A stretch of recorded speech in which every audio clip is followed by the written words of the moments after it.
The Case Study of Veritas, Episode 16, The Beast.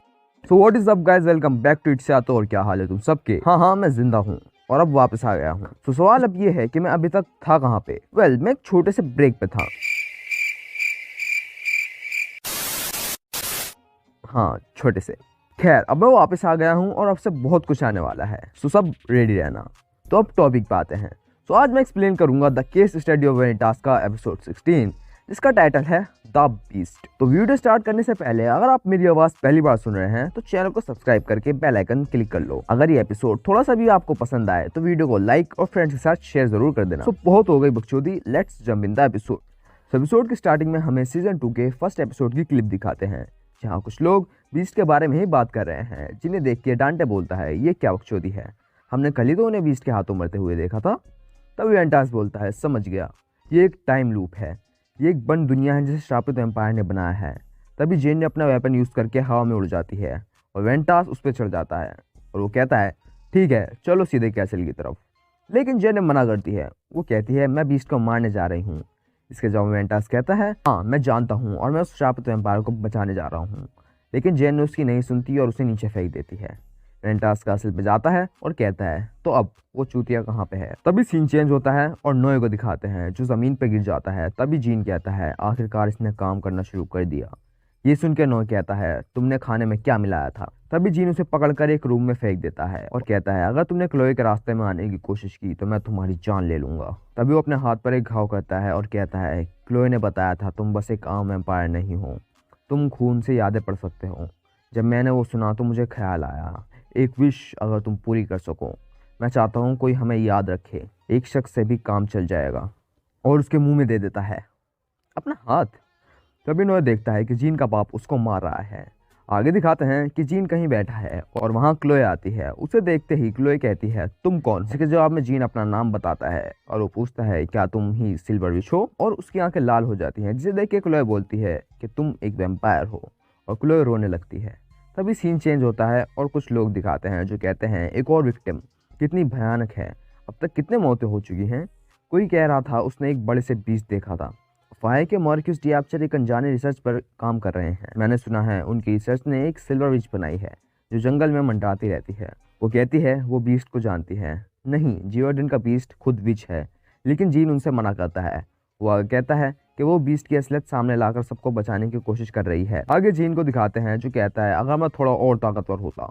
तभी scene change होता है और दिखाते हैं वहाँ एक बोरो आया है बीस्ट को मारने। उसे देख के जीन अजीब बिहेव करने लगता है और तभी वापस नोए को दिखाते हैं और वो अपना सर दीवार में मारने लगता है और कहता है जियोडन का बीस्ट जीन ही है। तभी जीन को दिखाते हैं जो चार्लेटन के साथ है। तभी क्लोए का फ्लैशबैक दिखाते हैं जहाँ वो खिड़की पर खड़ी है और बाहर बीस्ट हंगामा मचा रहा है। तभी चार्लेटन क्लोए के पास आती है और वो कहती है वो जीन है, उसने अपना नाम मुझे दे दिया है तुम्हें बचाने के लिए। आखिरी रास्ता जिससे ये साबित हो सके तुम बीस्ट नहीं हो वो है कि कोई और तुम्हारा रूप ले ले। आगे दिखाते हैं क्लोए जीन को लेके जा रही होती है, लेकिन तभी जीन कहता है तुम्हें भागना चाहिए, स्नेट के बोरो और हेलफायर विच तुम्हारे पीछे हैं। और वो एक खाई के पास चले जाते हैं। तभी वहाँ जेन आ जाती है जिसे देख के क्लोए पूछती है तो तुम हो हेलफायर विच। मैं बहुत खुश हूँ, आखिर तुम मेरे पास वापस लौट आई।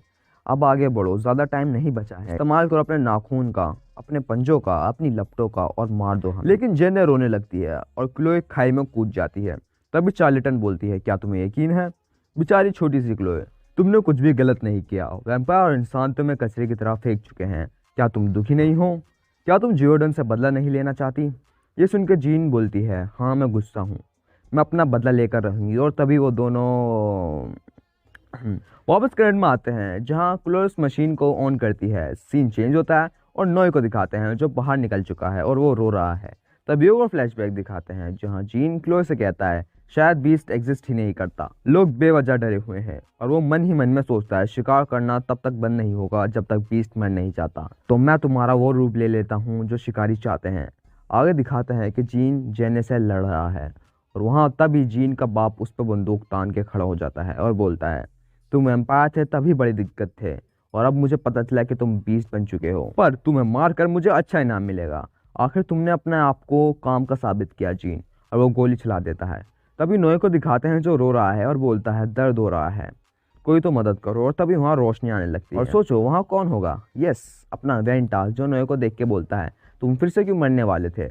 लेकिन नोए उसको देख के पूछता है, वेंटास क्या ये तुम ही हो?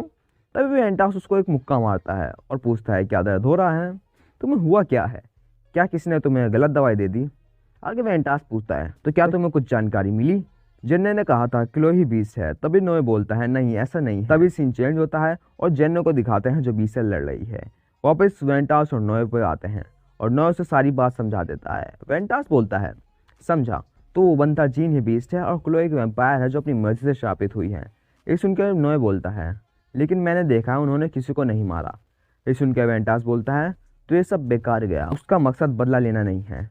खैर उसका इलाज करने की कोई जरूरत नहीं है क्योंकि वो अपनी मर्जी से श्रापित हुई है। लेकिन नोए मना करता है। वो कहता है, तुम उसे ऐसे नहीं छोड़ सकते। तब वेंटास सवाल करता है, क्यों नहीं? बदले का कोई मतलब नहीं तो उसे रुक जाना चाहिए या इससे किसी को खुशी नहीं होगी? क्या तुम यही कहना चाहते हो? इसके जवाब में नोए कहता है, नहीं मैं ऐसा नहीं कह रहा। मुझे अभी भी नहीं पता क्लोई के दिमाग में क्या है। मुझे नहीं पता वो असल में क्या चाहती है। मैं बिना उसका पता लगाए यहाँ से नहीं जा सकता। ये सुनकर वेंटास कहता है, खैर मुझे बुक ऑफ वेंटास को वापस लाना होगा, तब तक मैं तुम्हारे साथ दूंगा। आगे वो दोनों कहीं जा रहे हैं और नोए पूछता है, अगर जीन क्लोई को बचाने के लिए बीस्ट बना है तो उससे पहले कौन और क्या था उन कत्लों के पीछे? इसके जवाब में वेंटास कहता है, यहाँ जियोडन में आम अंधवासी लोग ताकतवर हैं, यहाँ बहुत से धार्मिक सेक्ट भी हैं और वेम्पायर को मारने लायक समझा जाता है। तभी नोए पूछता है, मतलब वेम्पायर का शिकार करना? अगर वेंटास बोलता है, वक्त के साथ इंसान और वेम्पायर के बीच की जंग पहले ही खत्म हो चुकी है। वेम्पायर का शिकार करने पर पाबंदी लग गई, जैसे उन्हें एक चारे की जरूरत थी। क्या हो अगर कहीं से एक जंगली जानवर आ जाए से निकली गई लोगों की लाश को खाने के लिए? ये सुनकर नोए पूछता है, क्या तुम कह रहे हो उन्होंने उसका फायदा उठाया? इसके जवाब में वेंटास बोलता है, लगता तो यही है, पर बिशोप ने वक्त पर कहा बीस्ट भगवान का सेवक है। नोए फिर पूछता है, तो चर्च ने बीस्ट की कहानियां बनाई थी और वही जियोडन में इंसानों को कत्ले के पीछे थे? तभी वहाँ अस्तल्फो आ जाता है। उसे देख के नोए बोलता है, तुम आगे बढ़ो वेंटास, ये मेरा शिकार है। आगे क्लोई को दिखाते हैं और वहाँ पे वेंटास आ जाता है और कहता है, तुम ही हो क्लोई डिएप्चर, है ना? क्लोई से पूछती है, तुम कौन हो? जिसके जवाब में वेंटास कहता है, मेरा नाम है वेंटास, डॉक्टर और वेम्पायर स्पेशलिस्ट। डरो मत, मैं तुम्हें बचाने आया हूँ, ये मेरा इरादा है, इसलिए अभी तुम मुझे मेरी बुक दे दो। इसे उनकी क्लोई बोलती है, कौन सी किताब? वेंटास बोलता है, मेरी किताब, कान्य और लेदर कवर वाली। ये सुनकर क्लोई बोलती है, ओह वो वाली यहीं कहीं होगी। मैं उसके कवर पर लगे हीरे के लिए एक्साइटेड थी, पर वो निकला नहीं, इसलिए मैंने उसे यहीं छोड़ दिया। मुझे जहाँ तक याद है शायद जीन ने उसे कहीं फेंक दिया है। ये सुनकर वेंटास गुस्सा हो जाता है। आगे क्लोई बोलती है, मैंने सुना तुम मुझे बचाओगे। तुम दोस्त हो या दुश्मन? तुम हो क्या? तभी वहाँ चार्लेटन आ जाती है और कहती है, ये तुम्हारा दुश्मन है और मुझे उससे नफरत है। ये सुनकर क्लोई बोलती है, मैं लड़के के पार्टनर को तुम पर छोड़ती हूँ। और तभी चार्लेटन वेंटास पर हमला कर देती है और तभी अजीब सी हलचल होने लगती है और चार्लेटन बोलती है, क्लोई जियोडन को धरती से हटाने वाली है पूरी तरह से। इस सुनकर वेंटास सोचता है, जियोडन जैसी बड़ी जगह मिटाने का नतीजा पूरा होगा और तभी क्लोई इंजन को स्टार्ट कर देती है। लेकिन तभी चार्लेटन के साथ कुछ अजीब सा होने लगता है और वो चीखने लगती है। तभी वेंटास बोलता है, उसने नेनिया को शरीर का रूप लेने के लिए मजबूर कर दिया। तभी क्लोई बोलती है, मैं बहुत पहले से इसके बारे में सोच रही थी। मैं इस लंबे सपने को कैसे ख़त्म कर सकती हूँ? मैं इस बिना आकार वाली चीज़ को कैसे हाथ लगा सकती हूँ? आखिरकार मैं अब तुम्हें मार सकती हूँ। और यहीं पे हमारा एपिसोड ख़त्म हो जाता है। तो क्या है नेनिया का असली रूप? क्या चाहती है क्लोई? जानने के लिए बने रहिए हमारे साथ। और हाँ, कोशिश करूँगा जल्दी वीडियो डालने की, तो प्लीज़ कमेंट में गालियाँ मत लिखना। मिलते हैं नेक्स्ट वीडियो में। Till then bye.